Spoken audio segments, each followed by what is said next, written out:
Good morning बच्चों। फिर से अपनी कक्षा को शुरुआत कर देते हुए यहाँ पर आज हमने नया चैप्टर लिया है जो है त्रिभुजों की सर्वांग समता, कॉन्ग्रुएंस ऑफ ट्रायंगल्स। इसे अंग्रेजी में कहा जाता है कॉन्ग्रुएंस ऑफ ट्रायंगल्स। इसमें सबसे पहले हमने लिया यहाँ पर सर्वांग समता। सर्वांग समता यानी कॉन्ग्रुएंस अंग्रेजी में। सर्वांग समता से क्या तात्पर्य ये जान लीजिए आप। सर्वांग समता से तात्पर्य सर्व अंग समान, यानी सभी अंग आपस में बराबर हो तब उसे हम सर्वांग सम कहेंगे। जैसे किसी पुस्तक के सभी पृष्ठ, कोई बुक ले लीजिए, बुक का पेज देखिए, एक पेज दूसरे पेज पे ओवरलैप करता हुआ, मतलब सब आपस में बराबर होते हैं। इसको क्या कहा गया? सर्वांग समता। अगर मान लो ये बराबर नहीं हो तो आड़े तिरछे फिर वो देखने में बहुत ही बेकार दिखेंगे। तो सारे पेजेस एक जैसे होते हैं तो इसे क्या कहा गया? सर्वांग समता कहा गया कि वे सर्वांग सम है। इसी तरह से पुस्तक के सभी पृष्ठ हो गए। एक ही कंपनी की बनी हुई पेन है, जितनी पेन है वो भी सर्वांग सम है, मतलब एक ही साइज की सब है। पेंसिलें तथा रबर इत्यादि ये सब अपनी ही यूज की चीजें हैं, हम डेली प्रयोग करते हैं। तो ये सारे के सारे क्या हैं? ये सर्वांग सम कहे जाते हैं। क्योंकि एक ही कंपनी के अगर आप रबर देखें तो एक जैसे ही रहेगा, उसमें कोई विभेद नहीं रहता है, वो सब एक जैसे ही बनते हैं। क्यों? क्योंकि उनकी मशीन जो बनाई जाती है वो एक ही तरह की रहती है, एक ही डिजाइन की सारी चीजें बनाती है। अब हम देखते हैं रेखाखंडों की सर्वांग समता। रेखाखंड आप जानते हो, पढ़े हो, तो रेखाखंडों की सर्वांग समता क्या होगा? इसे अंग्रेजी में कहा जाता है कॉन्ग्रुएंस ऑफ लाइन सेगमेंट्स।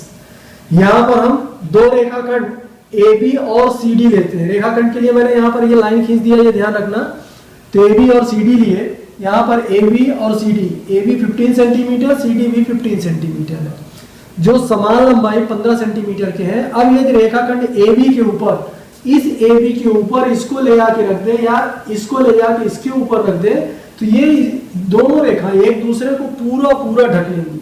पूरा पूरा ढक लेने का मतलब इसे अंग्रेजी में ओवरलैप कहा जाता है। ओवरलैप कर लेंगी, यानी अगर इस रेखा को इस पर रख दिया रेखाखंड को, तो नीचे वाली रेखा हमें दिखाई नहीं देगी। इसी को कहा जाता है सर्वांग समता। जिससे कि अगर एक चीज की अगर हम सामने से बिल्कुल देखें तो हमें पीछे की चीजों का पता न चले, जब तक कि हम उसे थोड़ा सा तिरछे होके न देखें। सामने से देखने पे पता न चले तो वो क्या कहलाता है? सर्वांग समता कहलाता है।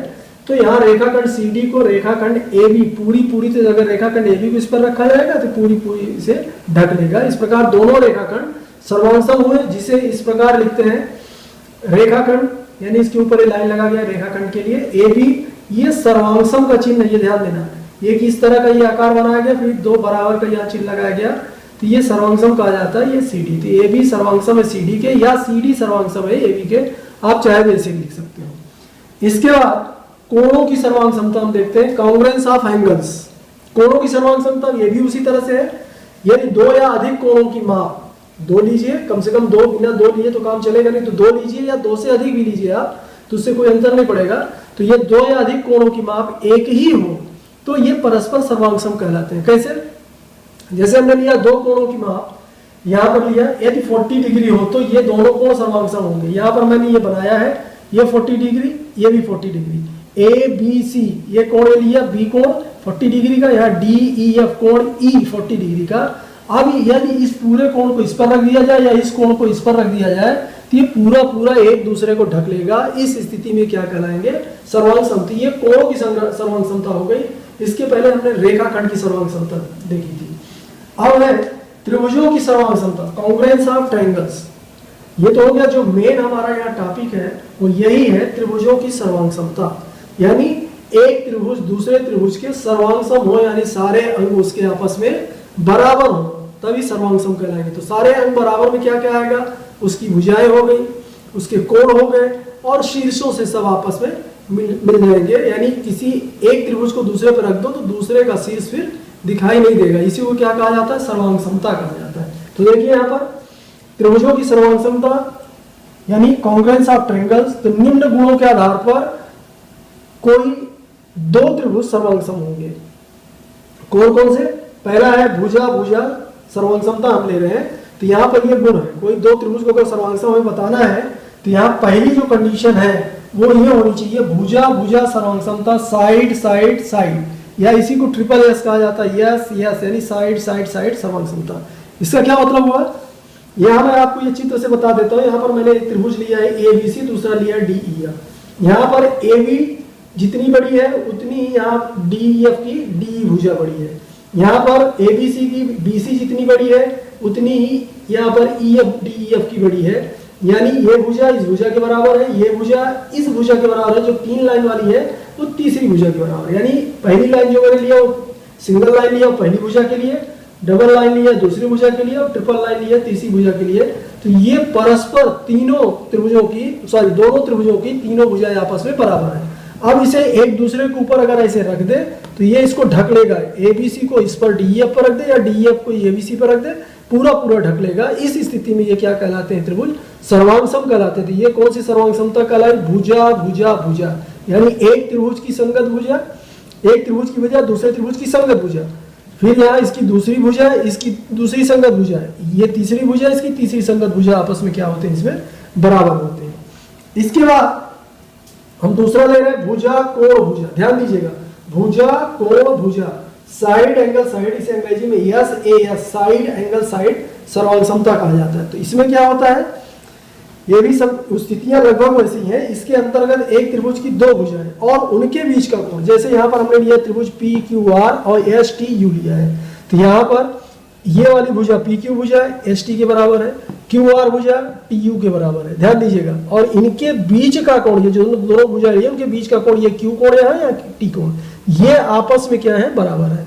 फिर से वही स्थिति बनती है कि अगर इस PQR त्रिभुज को STU पे अगर रख दिया जाए तो ये पूरी तरह से STU को PQR ढक लेगा, या STU को PQR पे रख दिया जाए तो ये पूरी तरह से STU त्रिभुज PQR को ढक लेगा। इस प्रकार से ये क्या कहलाया? सर्वांग सम। दोनों त्रिभुज आपस में क्या हुआ? सर्वांग सम। इसको सर्वांग समता को इस प्रकार से दिखाया गया, त्रिभुज PQR सर्वांग सम त्रिभुज STU।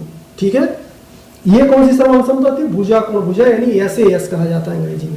फिर उसके बाद है कोण भुजा कोण। कोण भुजा कोण से मतलब जैसा कि पहले से आप देखते आ रहे हो तो आप समझ गए होंगे, यहाँ पर एक भुजा लेनी है, दो कोण लेना है। एंगल साइड एंगल, इसको अंग्रेजी में ASA कहा जाता है, ASA सर्वांग समता। तो इसके अंतर्गत किन्हीं दो त्रिभुजों में दो कोण और उनके अंतर्गत भुजा तथा दूसरे त्रिभुज की वही दो संगत भुजा और कोण उसके अंतर्गत लिए जाते हैं। तो इस प्रकार से यहां पर देख लीजिए, इससे ज्यादा क्लियर हो जाएगा। यहां पर मैंने एक त्रिभुज लिया है, ये त्रिभुज ABC, ध्यान देना। तो यहाँ ABC लिया, यहाँ पर कोण B 60 डिग्री का है और कोण C 35 डिग्री का है और BC भुजा 7.5 सेंटीमीटर लंबी है। यहाँ पर इसको मैंने पलट के लिया है, इस तरह से ले लिया DEF, जहां पर कोण E 35 डिग्री है, कोण F 60 डिग्री है और ये DEF भुजा जो है वो 7.5 सेंटीमीटर है।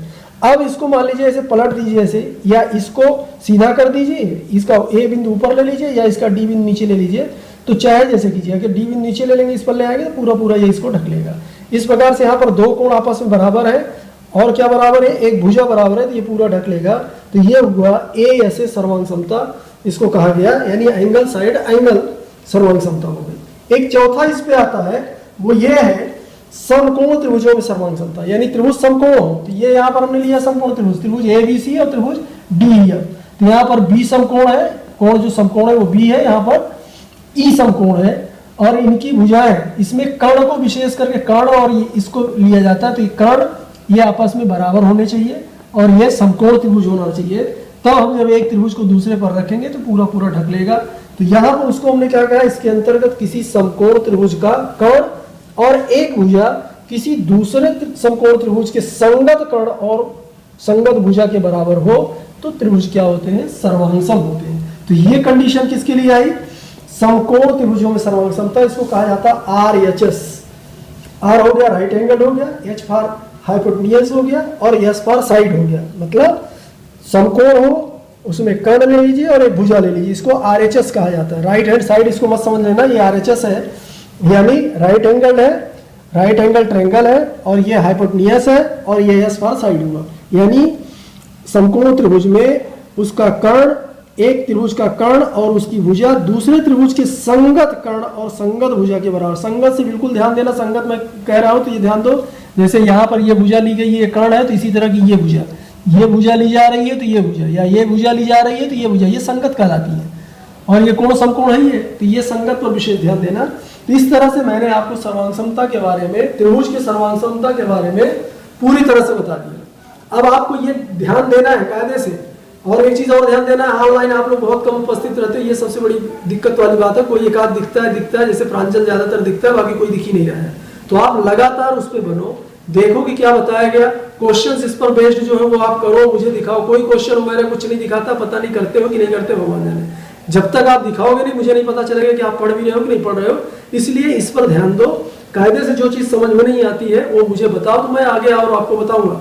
अन्यथा आपको, मुझे लगता है कि सब समझ गए हो, फिर आगे बढ़ना पड़ता है, तो ये अच्छी चीज नहीं है। ठीक है, तो बच्चों इसको ध्यान से समझो और करो, इस पर एक्सरसाइज करो, फिर आगे हम इस पर और चर्चा करेंगे। धन्यवाद।